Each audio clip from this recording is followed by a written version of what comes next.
Essa aula é introdutória sobre a nossa disciplina. A gente vai falar sobre sistemas de molas, conectividade e condições de contorno. Esse material está no Kim, na seção 2.1. Os objetivos dessa aula são entender os princípios do método de elementos finitos, saber identificar as aplicações desse método e saber aplicar, em particular, esse método no sistema de molas.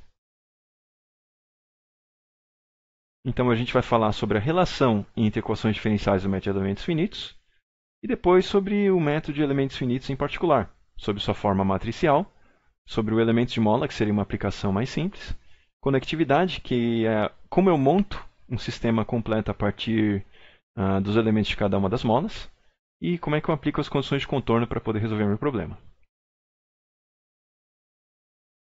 Os modelos matemáticos, muitas vezes eles são definidos por equações diferenciais. E eu procurar uma solução analítica significa eu procurar funções que satisfazem as equações diferenciais. Tá? Então, eu já só tenho essas soluções analíticas, essas funções, para os problemas mais simples. Como, por exemplo, esse é uma massa-mola amortecedor. Eu tenho aqui uma massa que tem um deslocamento x, está sujeita a uma força F, e eu tenho aqui a mola amortecedor acopladas nela e ligando ela com um referencial estacionário, certo? Então, a equação diferencial que vai estar modelando esse sistema aqui, em que eu quero saber o que? O meu x, o meu deslocamento, é essa equação diferencial. mx, dois pontos, mais cx ponto, mais kx igual a f. Então, aqui, a solução para essa equação diferencial seria a função x no tempo, certo? Então, eu quero saber como é que o meu x, ou seja, o meu deslocamento, vai se comportar ao longo do tempo. Tá? Então, esse aqui é um sistema simples em que eu posso achar uma solução analítica. E se eu tiver um sistema com 3 massas, eu tenho 3 massas, 3 deslocamentos, certo? Tenho 3 graus de liberdade. Eu vou ter um sistema de equações diferenciais. Isso aqui vai acrescentar complexidade, certo? Eu acrescento o número de graus de liberdade e eu aumento a complexidade do meu problema também. Vendo sistemas biológicos, como por exemplo, como eu posso aproximar o carregamento de uma cartilagem tridimensional, certo? Falando desse tipo de sistema aqui. Eu tenho uma cartilagem aqui entre a cabeça do fêmur e a minha bacia, certo? Ela vai estar sob um certo carregamento. Então eu quero saber qual que é o carregamento, certo? Qual que é as tensões que eu tenho nesse meu sistema mecânico aqui. Tá? Esse é um problema contínuo. Eu só estou falando de um material aqui, não estou falando de uma massa em particular, estou falando da distribuição de tensões ao longo de um material. Tá? Então esse aqui é um problema contínuo. Será que eu não posso aproximar esse sistema contínuo com massa, mola, amortecedor infinitesimais, certo? Por exemplo, nesse caso aqui, se eu estiver aproximando o meu material da cartilagem como se fosse um conjunto de massas acopladas umas às outras por molas e amortecedores, nesse caso aqui eu tenho um sistema discreto, certo? O problema é que eu teria inúmeros graus de liberdade, não seria um sistema muito simples de eu conseguir ter algum resultado, tá? Mesmo com um computador, seria muito complicado. Tá? Então, uma das maneiras de resolver esse tipo de problema seria usando o método de elementos finitos. Agora, o que é um método de elementos finitos? É um método que vai estar aproximando um modelo contínuo, certo? A partir de um modelo discretizado. Certo? Então, eu passo de um problema complexo, em que é muito difícil achar as equações diferenciais que resolvem esse sistema como um todo, certo? Por exemplo, a modelagem mecânica de uma cabeça de fêmur, certo? Com uma carga aplicada.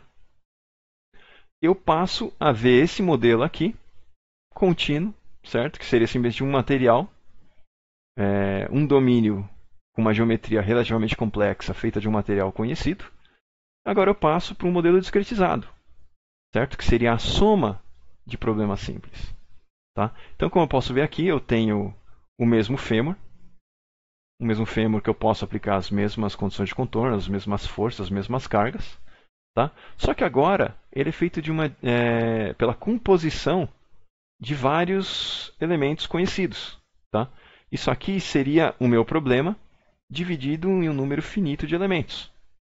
E para cada um desses elementos eu tenho um comportamento bem simplificado, E eu sei que quanto mais eu aumento essa discretização, quanto mais eu aumento o número de elementos que compõem esse meu sistema, eu vou aproximar a solução dele da solução complexa original, certo? Do meu modelo contínuo. Então, nesse caso, eu teria um problema de biomecânica, certo? Que eu estou observando ossos, e nesse caso em particular, desse artigo de 1998, eu estou tentando observar risco de fratura. Tá? Então, nesse artigo aqui, um modelo foi obtido por tomografia, e esse modelo obtido por tomografia foi aproximado por esses elementos, e fazendo os cálculos dos deslocamentos de cada um desses elementos, certo? Eu consigo fazer uma estimativa da tensão mecânica. E a partir da tensão mecânica que eu observo com um carregamento conhecido, eu vejo quais são as áreas de maior risco, quais são as áreas que eu tenho maior tensão. Uma outra aplicação que também lida com ossos e biomecânica seria eu ver qual que seria o carregamento no crânio de um lagarto, certo? A partir de um movimento de mastigação, por exemplo. Então, né, eu tenho a minha modelagem do meu osso, do meu crânio, e aqui eu vou ter modelando os músculos e ligamentos. Eu consigo, com uma carga conhecida de mastigação, eu vejo quais são os locais em que eu tenho as maiores tensões. Certo? Então, a solução do meu problema seria observar os deslocamentos nesses elementos, e a partir disso eu consigo calcular a tensão mecânica da mesma maneira. Um modelo um pouco mais diferente aqui seria a de eletromecânica. Então aqui eu tenho o coração, eu tenho o coração sendo modelado com elementos finitos, e aqui ele modela até as fibras condutivas do coração. Eu tenho um modelo iônico de como é que vai se dar o estímulo do meu coração, e o modelo do miofilamento, que vai me dizer como é que o meu coração está tendo as fibras se contraindo, certo? Do músculo cardíaco. Certo? Então eu tenho um sistema bem complexo, a gente chama até de multidisciplinar, porque eu estou falando de várias disciplinas diferentes que compõem esse meu sistema completo. E a partir disso eu consigo simular um funcionamento completo do meu coração. Uma outra aplicação seria pegar os dados auxiliares para que você consiga implementar um tomógrafo de impedância elétrica. Tá bom? Então eu vou ter um domínio aqui, um modelo com uma distribuição de resistividade elétrica. Então, a partir de uma condição de contorno elétrica, eu quero calcular quais seriam as tensões elétricas observadas nos eletrodos em volta. Então, nesses exemplos, eu tenho uma simulação de geometrias complexas. Eu posso ter também fenômenos multifísicos, em que eu estou combinando elétrico, bioquímico, biofísico, mecânico. Então, todas essas situações aqui, tanto geometria quanto disciplinas diferentes envolvidas, ou disciplinas mais complicadas envolvidas, são boas aplicações para o método de elementos finitos.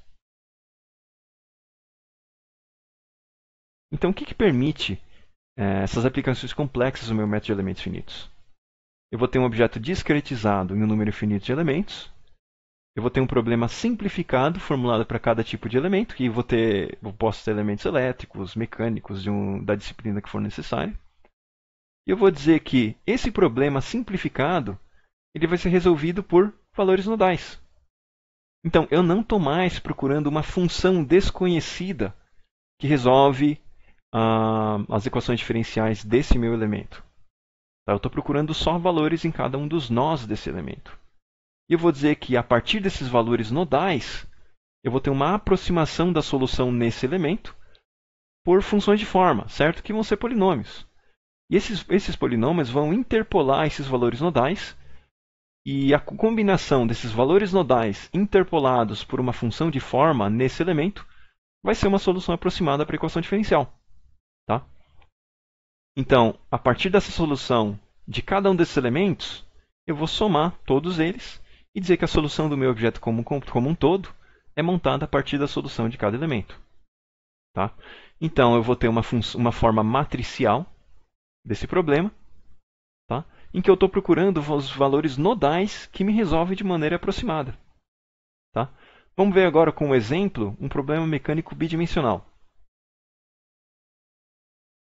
Então, as equações diferenciais bidimensionais, certo? Para um problema mecânico, vão ser compostas pelas equações constitutivas de tensão e forças. Tá? Então, eu vou ter aqui equações diferenciais das minhas tensões mecânicas, tensões de cisalhamento, certo? Tensões normais. E a partir daqui eu também vou ter as minhas forças de corpo aplicadas. Isso aqui vão ser o meu conjunto de equações constitutivas do meu problema bidimensional. Tá? Lembrando que as deformações, certo?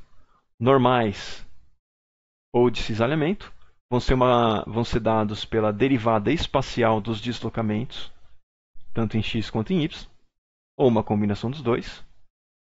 E eu vou ter uma relação tensão-deformação dada por isso aqui, certo?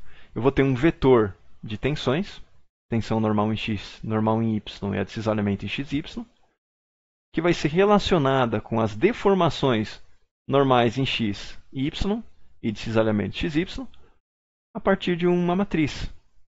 Tá? Então essa matriz aqui vai ser chamada de matriz C e ela vai estar relacionando deformação com tensão. Tá? Então eu tenho o quê? Os deslocamentos dos meus pontos do meu material contínuo. Tá? Esses deslocamentos infinitesimalmente têm a ver com uma deformação e a deformação vai estar relacionada com uma tensão. E essas tensões têm que respeitar as equações constitutivas. Tá bom?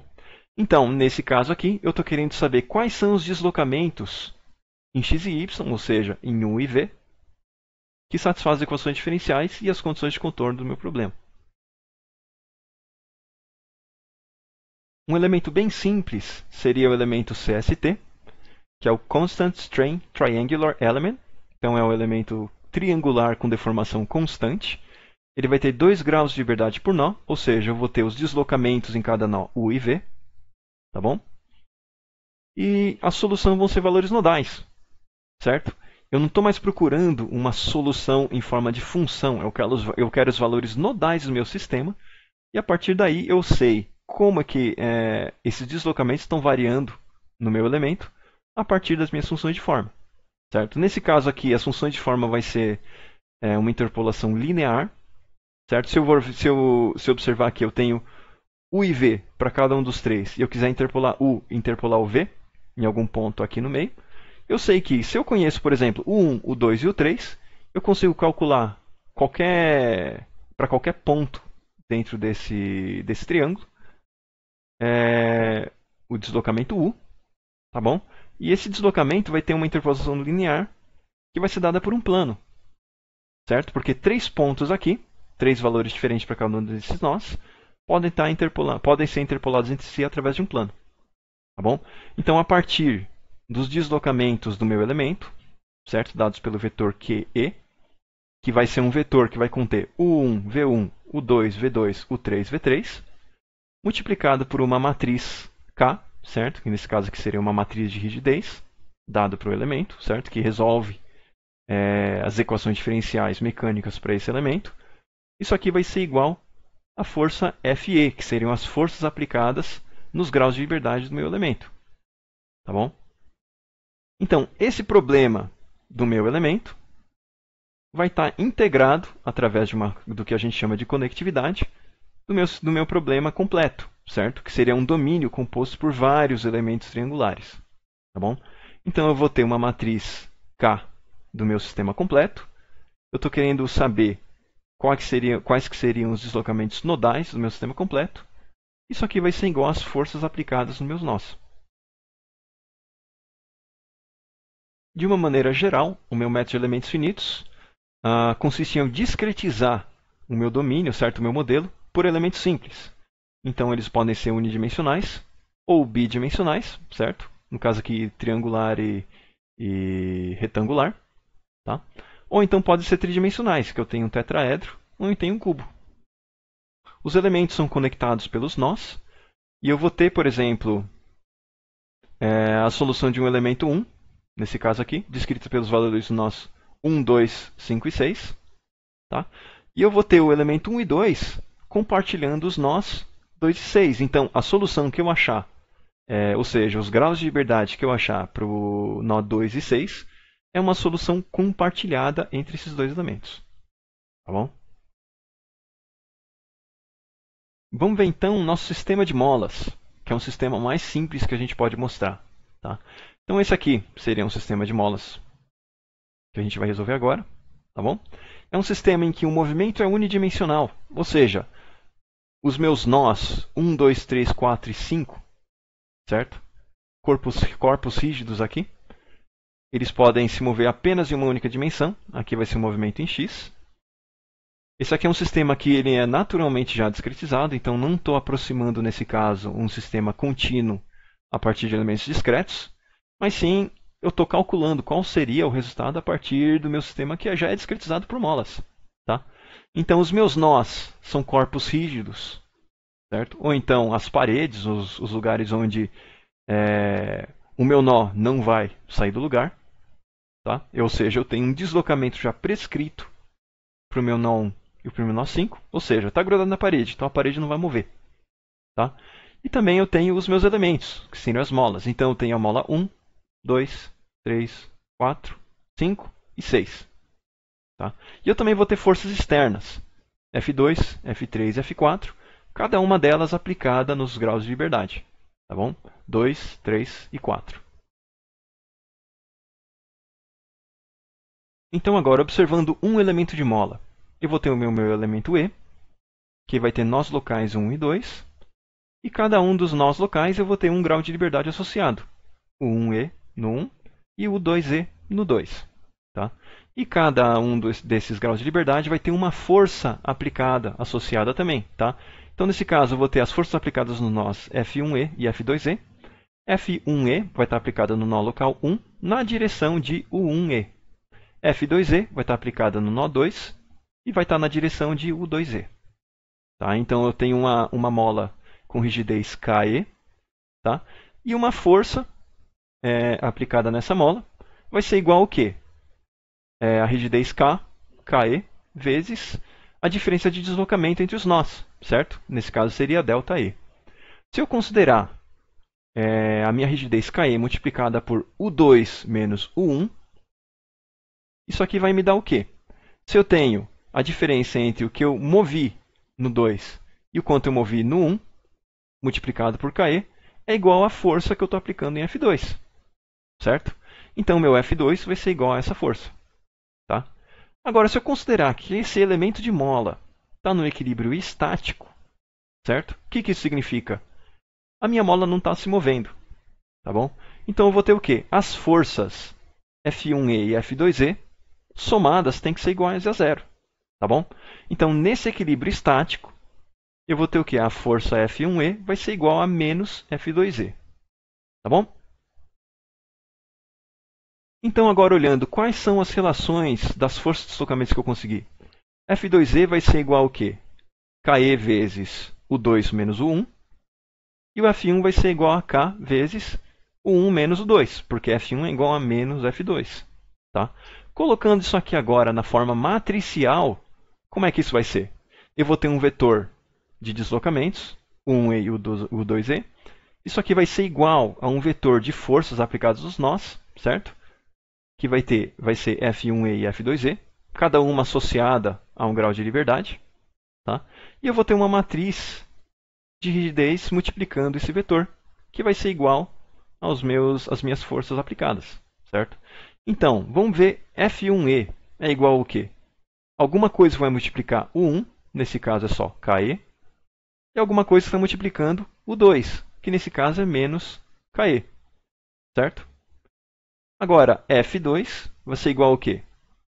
Menos KE multiplicando o 1 e também KE multiplicando o 2, certo? Então, esse KE que vai estar multiplicando o 2. Então, essa minha matriz de rigidez, multiplicada pelo meu vetor de deslocamentos, vai ser igual às forças aplicadas nos nós. Certo? Então, a nossa notação matricial vai ser essa aqui. A minha matriz de rigidez KE, note que o K agora está em negrito, multiplicada pelo vetor de graus de liberdade Q, também em negrito, vai ser igual à força aplicada nos nós, que seriam as forças nodais, Fe, em negrito também. Então, olhando agora para o meu sistema completo, certo? Que eu vou chamar de sistema global, eu vou ter meus graus de liberdade globais, que vai ser o quê? Deslocamento em 1, 2, 3, 4 e 5, certo? Deslocamentos dos meus nós. Então eu vou ter o 1, o 2, o 3, o 4 e o 5, tá? Que vão ser os meus graus de liberdade do meu sistema global. Note que eu não tenho o meu sobrescrito E para indicar que ele é global, tá bom? Então, para esse sistema aqui, eu quero colocar ele nessa notação matricial. Um casão, que seria a minha matriz de rigidez do meu sistema global, vezes o meu vetor de deslocamentos globais, certo? Que seria o meu Qzão, vai ser igual ao meu F, Fzão, certo? Que vai ser o meu vetor de forças aplicadas nos meus nós, nos meus graus de liberdade globais, certo? Então, o meu Q vai ser de 1 até o 5, e eu vou ter também forças aplicadas nos nós, certo? Nos meus graus de liberdade, F1 até F5. Tá? Lembrando, os meus graus de liberdade locais para cada um dos meus elementos vai ser para o meu elemento E, nó1 e nó2, e eu vou ter ele nessa notação matricial. Tá bom? Então eu vou ter o meu K, Kzinho E, Qzinho E e o meu Fzinho E. E aí que entra a nossa conectividade. Tá? Eu vou usar isso aí para montagem do meu sistema completo, do meu sistema global. Tá? Então eu vou associar os graus de liberdade locais e globais, certo? E isso vai ser o que a gente chama de conectividade. Então eu tenho 6 molas, certo? Então eu tenho 6 elementos, de 1 a 6. E eles vão ter eventualmente graus de liberdade compartilhados. Tá? Então o que me diz a minha conectividade? Eu estou querendo associar para cada um dos meus elementos os graus de liberdade locais, o 1E e o 2E, para os meus graus de liberdade globais, o 1, o 2, o 3, o 4 e o 5. Ou seja, eu quero saber, o meu U1E, ele quer dizer qual grau de liberdade no meu sistema global. O meu U2E, qual grau de liberdade seria ele no meu sistema global. Tá? Bom, então para cada elemento, certo? Para cada mola, eu vou associar o grau de liberdade local com o grau de liberdade global, olhando o meu esquema do meu sistema. Certo? Então, por exemplo, olhando para a minha mola 1, eu tenho o quê? O meu grau de liberdade do meu nó local 1, ou seja, o meu U1E, vai estar relacionado ao meu grau de liberdade global U1.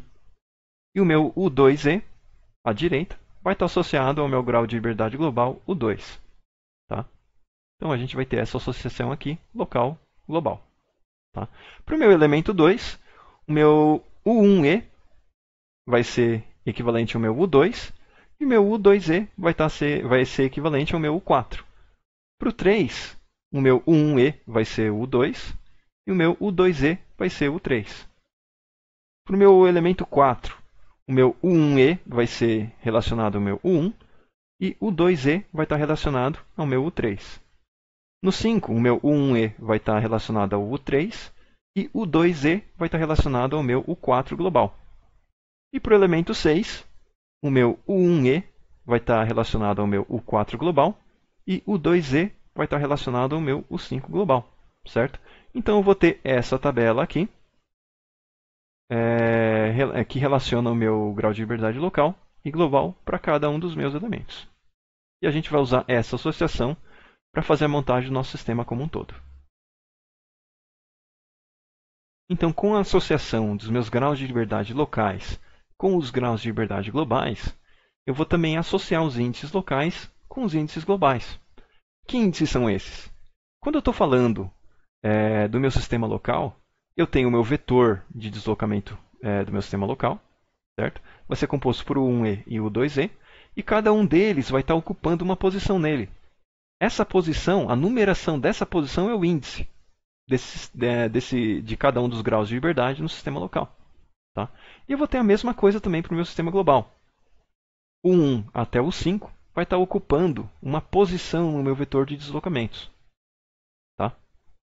Então, a partir disso aqui, dessa relação de índices, eu vou conseguir montar o meu sistema local no meu sistema global. Então, a partir dessa associação dos graus de liberdade locais com os graus de liberdade globais para cada um dos meus elementos, eu consigo fazer essa tabela que vai relacionar os índices locais com os índices globais para cada um deles também. Tá? O que isso significa na prática? Significa que eu estou dizendo que como uma linha, cada linha do meu sistema local tem a ver com cada um dos meus graus de liberdade locais, eu estou dizendo que qual linha local tem a ver com qual linha do meu sistema global, certo? Então, a partir dessa informação, vocês vão ver como é que a gente vai fazer a nossa montagem. Tá? Então, definição. Conectividade é um mapeamento dos índices das matrizes ou vetores do meu elemento, ou seja, do meu sistema local, para os índices de matrizes e vetores do meu sistema global. Tá? Então, a ordem dos graus de liberdade nos vetores Qzão global e Qzinho E local é arbitrária. A gente escolheu uma maneira bem conveniente de numerar, certo? 1 até 5 tá ocupando a posição 1 a 5, certo? Uma coisa muito mais intuitiva da gente escrever. Mas eu poderia ter escolhido qualquer ordem. Tá? Então, eu tendo a ordem que eu quiser, eu consigo escrever do mesmo jeito a relação local e global sem nenhum problema. Certo? Obviamente que a escolha conveniente vai facilitar esse mapeamento. Então, eu vou usar essa conectividade agora para montar a matriz K global e o vetor F global, tá? Quando necessário. Para o meu elemento 1, eu vou ter cada um dos meus elementos, certo? Da minha matriz K local, mapeados na minha matriz global. E cada um dos elementos no meu vetor F local, para um elemento também no meu vetorzão F global. Tá? Então, a conectividade vai traduzir as coordenadas do meu sistema local para a coordenada do meu sistema global, onde eu vou colocar esse elemento. Tá bom? Então, partindo de uma matriz global nula, zerada, tá? Eu vou montando, começando do elemento 1. Então, eu tenho o meu elemento 1, 1, certo? Na coordenada 1, 1, na linha 1, coluna 1 local. Linha 1, coluna 1 local, vai ter a ver com a linha 1, coluna 1 global. Então, esse elemento vai ser somado nessa posição 1, 1 global. Elemento 1, 2 local vai ser somado na posição 1, 2 global. Meu elemento 2, 1 local, 2, 1 local, vai estar associado ao meu 2, 1 global. O meu 2, 2 local está associado ao meu 2, 2 global. Certo? A linha 1 do vetor F, certo? Das forças do meu elemento 1, certo? As forças que estariam aplicadas nos graus de liberdade o 1 e o 2 local, para que eu tenha esses deslocamentos, certo? Pode ser montado para o meu vetor F global na linha 1 também, certo? Linha 1 está ligado à linha 1 global. A linha 2 local está ligado à minha linha 2 global. Para o meu elemento 2, minha posição 1, 1 do meu vetor local está ligado à minha posição 2, 2 na minha matriz global, certo? Então, 2, 2, eu tenho esse elemento somado a partir do meu local. 1, 2 local tem a ver com 2, 4 global. Linha 2, coluna 4, soma esse elemento. Posição 2, 1 local tem a ver com a minha posição 4, 2 global. Então, na linha 4, coluna 2, eu somo esse elemento. 2, 2 local tem a ver com o meu 4, 4 global. E aí eu somo esse elemento na posição. Linha 1 tem a ver com a linha 2 global. Linha 2 local tem a ver com a minha linha 4 global. Para o meu elemento 3, o 1 local tem a ver com o meu 2, 2 global. Então eu somo esse elemento aqui. Esse elemento 1, 2 local tem a ver com o meu elemento 2, 3 global. Então a linha 2, coluna 3, soma elemento. 2, 1 local tem a ver com o meu global 3, 2. Então a linha 3, coluna 2, soma um elemento. 2,2 local tem a ver com o meu 3,3 global. Certo? Linha 1 local tem a ver com a linha 2 global. Linha 2 local tem a ver com a linha 3 global. Para o meu elemento 4, 1,1 local tem a ver com o meu 1,1 global. 1,2 local tem a ver com o meu 1,3 global. 2,1 local tem a ver com o meu 3,1 global. 3,1 global aqui. 2,2 local tem a ver com o meu 3,3 global. Linha 1 local tem a ver com a linha 1 global. Linha 2 local tem a ver com a linha 3 global. Para o elemento 5, 1,1 local vai ter a ver com o meu 3,3 global. 1,2 local tem a ver com o meu 3,4 global. 2,1 local tem a ver com 4,3 global. E 2,2 local tem a ver com 4,4 global. Linha 1 local tem a ver com a linha 3 global. Linha 2 local tem a ver com a linha 4 global. Para o meu elemento 6, 1,1 local tem a ver com o meu 4,4 global. 1,2 local tem a ver com o meu 4,5 global. 2,1 local tem a ver com o meu 5,4 global. 2,2 local tem a ver com o meu 5,5 global. Certo? A linha 1 do F tem a ver com a linha 4 do Fzão global. A linha 2 local do F tem a ver com a linha 5 do Fzão global. Então esse aqui seria o meu sistema global montado. Tá? Então eu tenho aqui a minha matriz de rigidez global, montada a partir de cada um dos elementos com a conectividade. E eu tenho aqui um vetor F, que eu somei todas as forças de cada um dos elementos nos seus respectivos graus de liberdade globais, que seriam as forças aplicadas em cada um dos nós. Certo? Observando agora a relação entre as forças dos elementos, ou seja, a força que a gente considerou local em cada elemento para que eu tivesse aqueles deslocamentos locais, certo? E as forças externas que eu apliquei em cada um dos meus graus de liberdade globais, considerando o equilíbrio de forças, o que eu vou ter? Toda a força externa que eu apliquei, certo? Para um certo nó, menos as forças internas de cada um dos meus elementos para que aquele deslocamento local acontecesse, essa subtração tem que ser igual a zero. Certo? Ou seja, as forças externas que eu apliquei nos meus nós são iguais à soma das forças internas de cada um dos meus elementos. Certo? Então, em cada nó, a soma das forças dos elementos, certo, é igual à força externa aplicada. Então, para o meu grau de liberdade U1, certo?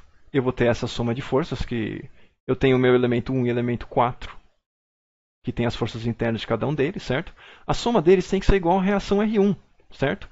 A força que a minha parede está aplicando para que isso fique parado no lugar. E eu vou ter isso aí também aplicado aos outros graus de liberdade. Para o meu grau de liberdade 2, por exemplo, eu tenho a força da mola 1, da mola 2 e da mola 3, certo?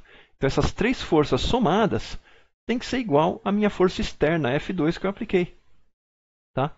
A força que eu apliquei em 3 tem que ser igual à soma das forças de cada um dos elementos das molas, certo? 3, 4 e 5. A força F4 tem que ser igual à soma da força da mola 2, 5 e 6. E a minha reação aqui, no grau de liberdade 5, tem que ser igual à força que está aplicada na mola 6. Então, a bem da verdade, a gente usa a conectividade principalmente para a gente calcular a matriz de rigidez global, Kazão. Certo? A força, o vetor de força nodal, Fzão global, é simplesmente as forças externas que eu apliquei. Eu conheço a força F2, F3 e F4. certo? Eu eventualmente vou poder calcular a reação em 1 e 5, mas eu a princípio não sei, certo? Então, observando esse sistema aqui, considerando ainda R1 e R5 como incógnitas, tá? Eu já posso ver que o quê? Para eu poder resolver esse sistema, o que eu tenho? Eu teria que ter as forças externas conhecidas, um sistema com rigidez conhecida, e eu quero saber os deslocamentos Q, certo? Então, como é que eu faço? Matricialmente, eu pré-multiplico pela inversa da minha matriz de rigidez K, certo? Em ambos os lados. Então, o meu Qzão vai ser igual à inversa do K vezes o F, certo? Só que aqui a gente tem um pequeno problema. A matriz K global é singular. Ou seja, eu tenho aqui essas equações aqui, algumas delas são uma combinação das outras, então eu não tenho um número de linhas aqui, exatamente o número de equações independentes. Então, a inversa dessa matriz K não existe. Eu preciso eliminar as equações redundantes. E para isso eu vou usar as condições de contorno de Dirichlet. As condições de contorno impostas, ou condições de contorno de Dirichlet, acontecem quando eu estou impondo valores para graus de liberdade. Tá? Então, nesse caso, eu quero impor o valor 0 para o grau de liberdade U1 e U5. Ou seja, eu quero que os deslocamentos U1 e U5 sejam nulos, porque eles estão engaçados na parede. Tá? E isso aqui está atrelado ao quê? Às reações R1 e S5, que agora são desconhecidas. Tá bom? Como é que eu vou impor agora esses deslocamentos aqui? Eu primeiro vou ignorar as equações que têm a ver com o 1 e o 5 e vou forçar seus valores. Tá?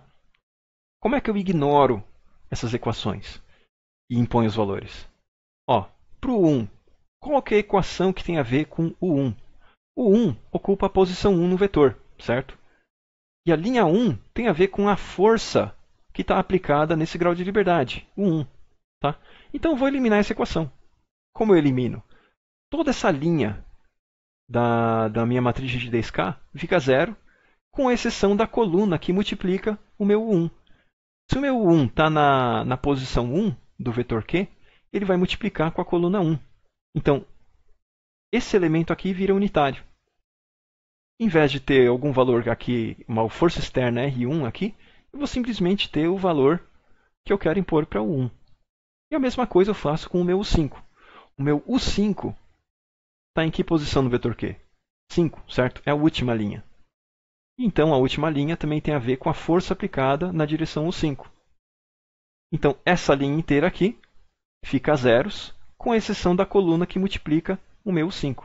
O meu U5 está na posição 5, a quinta coluna fica unitária, tá? Nessa linha aqui.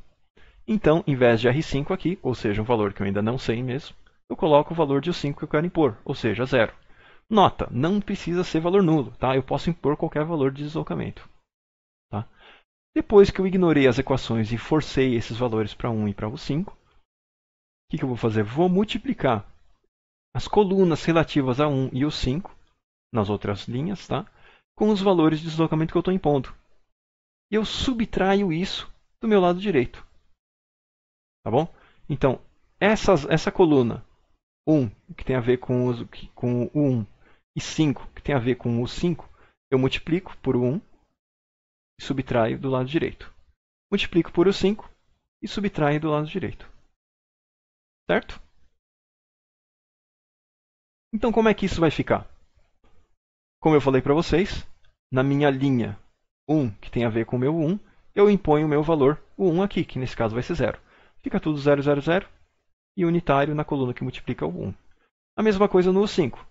Tudo 0 e unitário na coluna que multiplica o 5. Tá? E aqui no meu vetor f, eu coloco o valor que eu estou impondo para o 5, ou seja, 0. Tá? Mas não necessariamente tem que ser 0, poderia ser outro valor. Tá? Então, nesse lado aqui, eu multipliquei tudo que tinha aqui por 1 e subtraí do lado direito. Multipliquei tudo que tinha nessa coluna por 5 e subtraí do meu lado direito. Tá bom? E depois eu zerei essas duas colunas. Pronto. Agora, esse K, linha, esse K modificado com as minhas condições de contorno, não é mais singular. Agora eu consigo escrever uma inversa dele. Tá bom? Caso ele ainda seja singular e você não consiga fazer essa inversa, significa que você não impôs todas as condições de contorno que você precisaria. Tá? E agora, como o meu K não é mais singular, eu consigo fazer a inversão do meu K', eu consigo calcular o meu Q. O meu Q vai ser igual ao quê? Inversa de K' vezes o vetor F.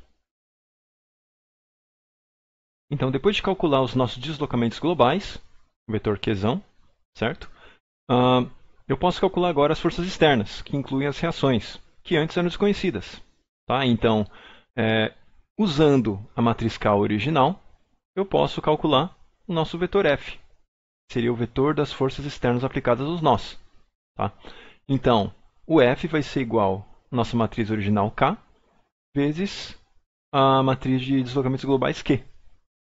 A matriz K original não pode ser usada para eu achar o Q a partir do F, mas eu consigo simplesmente multiplicar o Q e eu vou ter valores únicos da força.